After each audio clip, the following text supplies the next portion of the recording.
Sa kabila ng pahayag ng National Economic and Development Authority na ang Pilipinas pa rin daw ay may pinakamabilis na paglago ng ekonomiya kumpara sa ilang karatig na bansa nito, ay tila hindi sang-ayon dito ang dating Chief Presidential Legal Counsel. Samantala, may simpleng payo naman ang isang ekonomista kung paano mararamdaman ng ordinaryong mamamayan ang sinasabing paglago ng ekonomiya. Ating alamin sa balita ni Jane Cognita.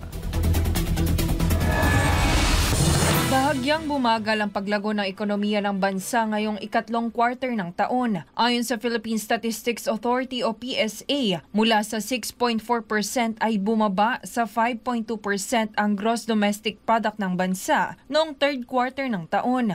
Pero sa kabila nito, inihayag ng National Economic Development Authority o NEDA na bagamat bahagyang bumagal ay mas mabilis pa rin ang ekonomiya ng bansa kumpara sa ilang karatig bansa ng Pinas. Ang paliwanag naman na ito ng NEDA ay hindi sinang-ayunan ng isang dating palace official. Alam mo, kahit ano sabihin nilang maganda ang takbo ng ekonomiya, yung mga tao hindi naniniwala yan.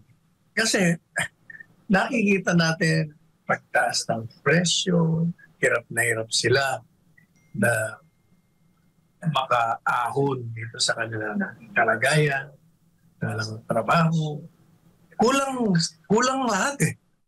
Kaya naman nakapagtataka ani former Chief Presidential Legal Counsel Attorney Salvador Panelo na tila magkaiba ang sinasabi ng ahensya sa totoong kalagayan ng mga Pilipino, lalo na ang mga mahihirap. Yeah, how can you even say that the economy is great? May disconnect between what they're saying and what is people seeing and feeling on the ground. Yan ang katotohanan. Sa kabila nito ay mayroon namang mungkahi si Dr. Michael Batu, isang ekonomista, patungkol sa mga paraan upang maramdaman ng ordinaryong mamamayan ang paglago ng ekonomiya. So there are two ways, Jade, no? There are two ways para maramdaman yan ng ating mga kababayan at ma-achieve natin yung sinasabi nating inclusive growth, no? Na kung saan yung paglago ng ating ekonomiya ay nararamdaman ng nakararami nating mga kababayan. Ano? So meron dalawang pamamaraan yan. So una is maibaba po ang presyo ng bilihin. Anya, makakamit lang ang ganitong paraan kung magiging mataas ang level ng produksyon ng mga agricultural products dahil ito rin ay malapit sa sikmura ng mga nakararaming Pilipino. Kung ang lago ng ating ekonomiya ay nasa 5.2% lang, malabo nating ma-achieve, no? Yung sinasabi ng mga agriculture experts na production surge sa sektor ng agrikultura. No? Isa rin sa mga paraan ani Batu ay ang pagpapataas ng sahod ng mga manggagawa.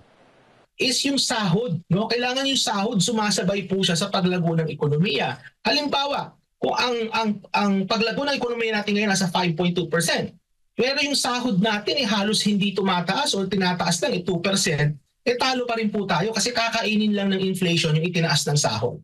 Mahalaga ayon sa ekonomista na mahigitan o kahit mapantayan man lang ang antas ng sahod ng mga manggagawa laban sa antas ng inflation para kahit papano ay hindi agad maramdaman ang epekto nito. Ito si Jane Cognita, nag-uulat para sa Diyos at sa Pilipinas nating mahal.